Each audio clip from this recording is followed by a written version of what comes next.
हाय आदाब और सत श्री अकाल। एक बार फिर से आ गया हूँ मैं आप लोगों के बीच, आपका हम 90.4 मेगाहर्ट्ज कम्युनिटी रेडियो ज्ञानवाणी यानी कि ज्ञान की वाणी पर दोबारा से लेकर आया हूँ आप लोगों के बीच सीपीआई यानी कि करंट पल्स रेडियो। आज की ताज़ा तरीन खबरें और सारी की सारी न्यूज़ हम लोगों के पास आती है बीबीसी हिंदी के माध्यम से। हम उनको शुक्रिया अदा करते हैं और उनको धन्यवाद देते हैं। शुरुआत करते हैं आज की खबरों की।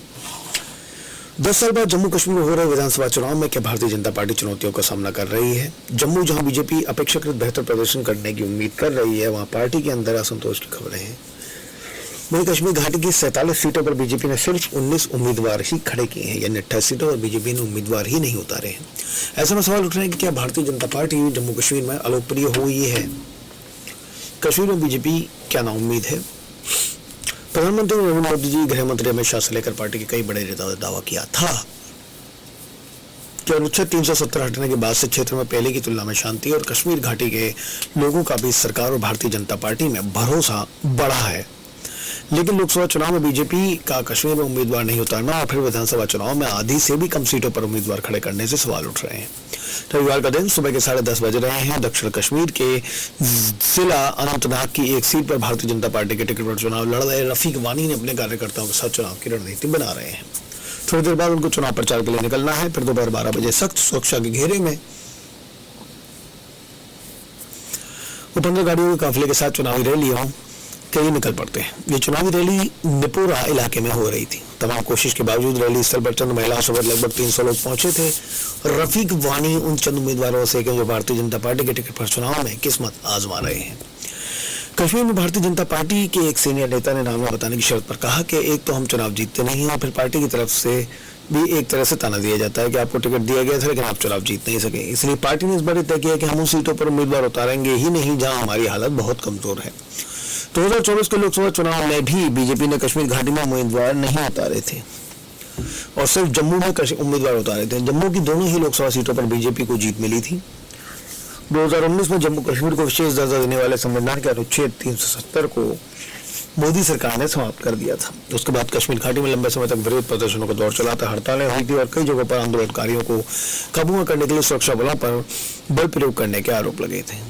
बीजेपी ने दावा किया कि अनुच्छेद 370 हटने के बाद से घाटी में शांति और सामान्य जनजीवन पटरी पर आने लगा।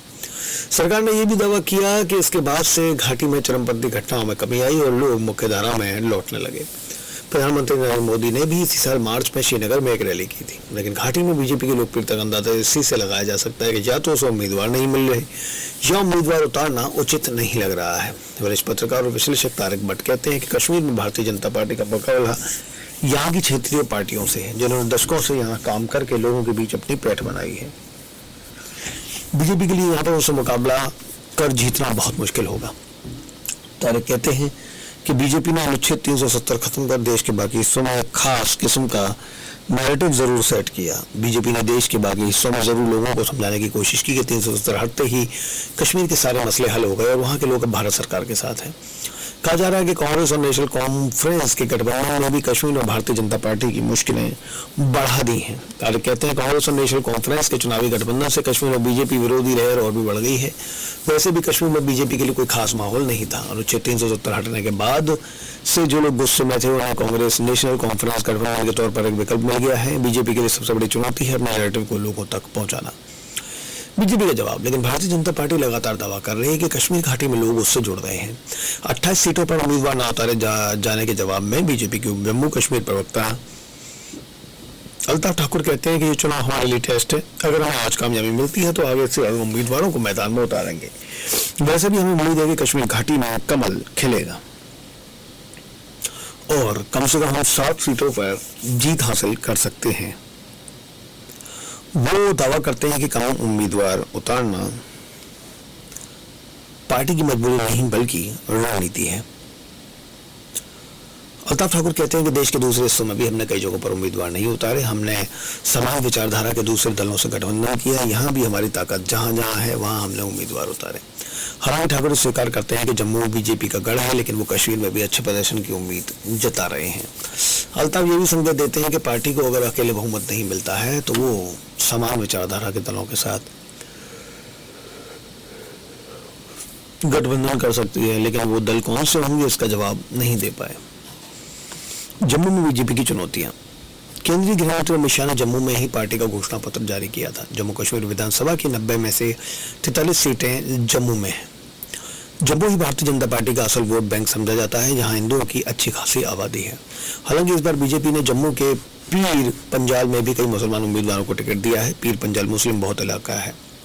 पत्रकार और विश्लेषक हारून रैशी कहते हैं कि बीजेपी ने 2019 के बाद नैरेटिव बनाया था कि अब जम्मू कश्मीर में हालात बेहतर हो गए और शांति का दौर लौट आया है, लेकिन जम्मू क्षेत्र के कई इलाकों में चरमपंथी हमले बढ़ गए हैं। ऐसे में बीजेपी के दावों पर सवाल भी उठने लगे हैं। हाल ही में जब बीजेपी ने जम्मू क्षेत्र के उम्मीदवारों के लिए पहली सूची जारी की तो पार्टी मुख्यालय पर टिकट बंटवारे के खिलाफ विरोध प्रदर्शन हुए और पार्टी ने 1 घंटे के भीतर ही उम्मीदवारों की सूची रद्द कर दूसरी सूची जारी की। इसके बाद जम्मू में पार्टी के कई सीनियर नेताओं ने पार्टी से इस्तीफा दे दिया।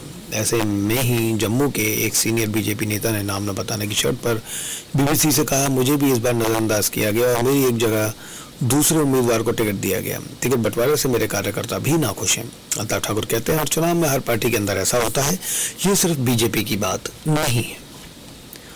पिछला चुनाव 10 साल पहले हुए पिछले विधानसभा चुनाव में भारतीय जनता पार्टी 25 सीटें जीतकर दूसरे सबसे बड़े दल के तौर पर उभरी थी। तब पीपुल्स डेमोक्रेटिक पार्टी ने 28 सीटें जीती थी। इसके बाद दोनों पार्टियों ने मिलकर सरकार बनाई थी, लेकिन 2018 में आपसी मतभेदों के कारण ये गठबंधन सरकार गिर गई। तब से जम्मू कश्मीर में चुनी हुई सरकार नहीं थी। देखते हैं कि आगे क्या होता है। तब तक के लिए बने रहिए हमारे साथ 90.4 मेगाहर्ट्ज़ कम्युनिटी रेडियो नैनवाणी पर। धन्यवाद।